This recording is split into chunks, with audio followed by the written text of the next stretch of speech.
클릭해 주셔서 감사합니다. 아이리드 성형외과 양진일 원장. 조아영 실장입니다.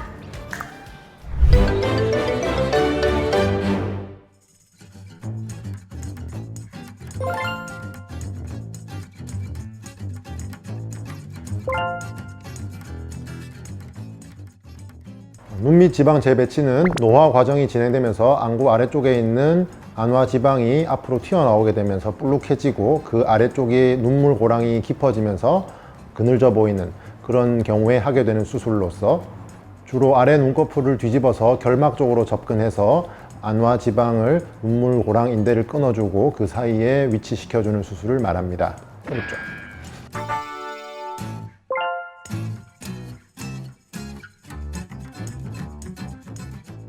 20대 초반부터 거의 70대까지 연령대별로 다 있고요. 보통 이게 눈 밑에 수술을 사람들은 다크서클 수술로 많이들 알고 있거든요. 그래서 눈 밑이 퀭해서 보기 싫을 때 그럴 때 수술을 많이 하러 오시고 있습니다.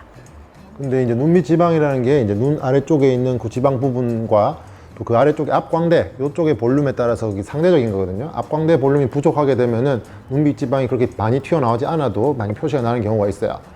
그래서 그런 경우 때문에 앞광대 지방 이식도 같이 얘기가 많이 나오게 되는 이유가 그런 부분이라고 할 수 있습니다. 눈밑 지방 재배치를 하면 애교살이 없어진다, 뭐 그런 좀 소문이 있던데 이게 뭐 사실인가요? 보통 결막을 통해서 하는 눈밑 지방 재배치 수술 같은 경우에 눈밑 애교 근육 바로 밑쪽에 눈밑 지방이 있거든요. 그 지방을 오히려 아래쪽으로 보내주게 되면 원래 자기가 가지고 있던 애교 근육이 더 드러나게 되는 경우가 많이 있습니다. 근데 이제 애교 근육이 줄어든다고 알고 계신 거는 아마 하안검 성형술일 텐데요. 하안검 성형술에서는 아무래도 속눈썹 바로 밑으로 절개를 해서 늘어난 피부를 잘라주기 때문에 그 과정에서 애교 근육이 일부 잘려 나갈 수가 있습니다. 그래서 애교 근육이 줄어든다고 생각하실 수도 있지만은 사실 그 아래쪽에 있는 지방의 위치를 옮겨주고 애교 근육을 최대한 보존해 준다면은 애교 근육이 없어진다든지 그러진 않습니다. 크게 걱정은 안 하셔도 될 거예요.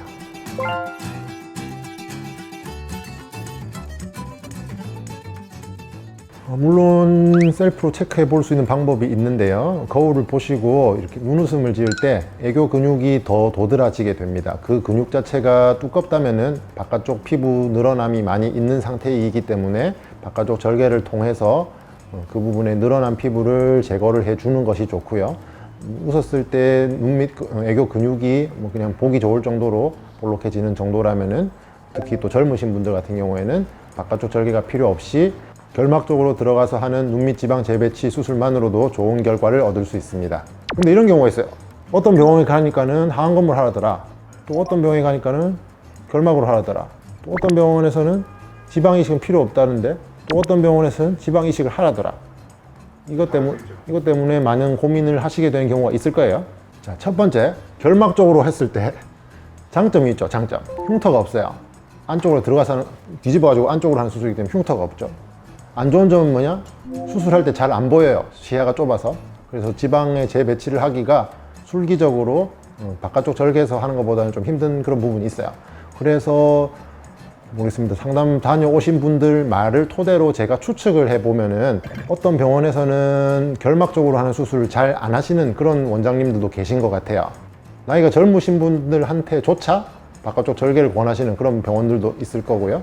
왜냐하면 수술 시야가 넓고 지방 조작을 잘 할 수가 있기 때문에 그게 또 젊으신 분들인데 바깥쪽 절개하기에는 좀 부담스러우신 분들이 많이 있을 건데 그렇게 해서 수술을 잘 한다면은 또 그게 또 안 좋은 틀린 방법이라고 할 수는 없을 거거든요. 하안검 수술의 단점, 아까 말씀드렸듯이 피부를 잘라내면서 애교 근육이 조금 잘려 나갈 수 있다는 게 안 좋은 점이라면 안 좋은 점이지만은 또 수술 시야가 넓기 때문에 지방 조작을 잘 할 수 있다는 그런 점이 좋죠.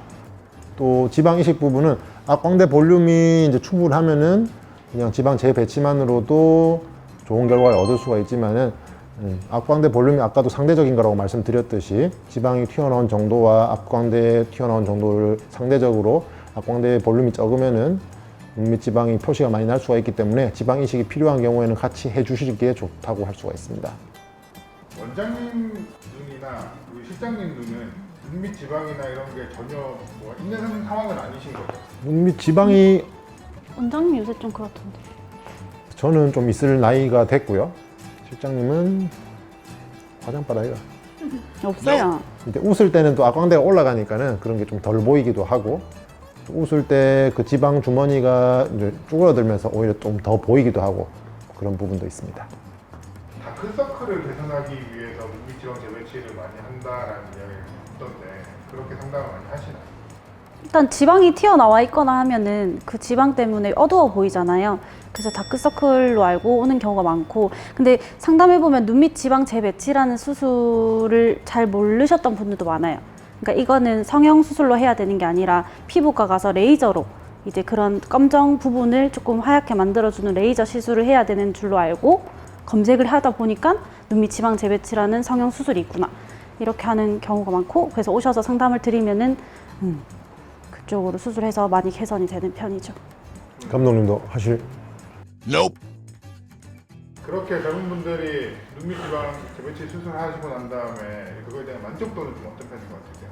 일단 셀카 찍으면 잘 나오고, 이게 눈밑 지방은 사진 찍을 때 엄청 표시가 많이 나거든요.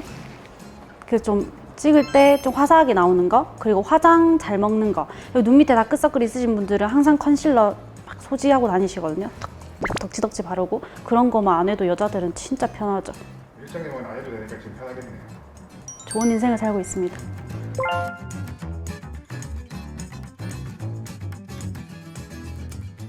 눈밑 지방 재배치는 눈물 고랑 부분으로 눈밑 지방을 옮겨서 위치를 고정시켜주는 수술인데, 그 위치에 잘 있어주면은 재발이 안 되지만은 드물게 이제 그 위치에 시켜놨던 지방이 다시 원래 자리로 돌아간다든지 하는 경우에는 물론 재발도 있을 수는 있습니다. 하지만 재발이 안 되도록 수술을 잘 해야 될 것이고, 또 눈밑 지방은 또 자꾸 노화 과정이 진행됨에 따라서 더 생겨서 볼록해지지 않느냐 이렇게 물어보시는 분들이 있는데, 눈밑 지방의 전체적인 양은 점점 줄어드는 거라고 보시면 되고요. 다만 그 잡아주고 있는 경막 자체가 약해지면서 좀 볼록 튀어나오거나 하실 수 있는 거는 시간이 지남에 따라서 조금 생길 가능성은 있다고 보시면 됩니다.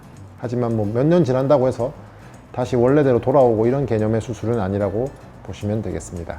지금까지 눈밑 지방 재배치에 대해서 알아봤습니다. 도움되셨으면 구독, 좋아요 알림 설정. 부탁드립니다. 눈 밑에가 볼록해가지고 아파 보이고 피곤해 보이고 이런 사람들이 제일 좋죠. 눈밑이 불룩하거나 아니면 눈밑 고랑이라고 해가지고 여기가 이렇게 동그랗게 파져 있는 분들, 그런 분들이 하면은 되게 효과가 좋습니다.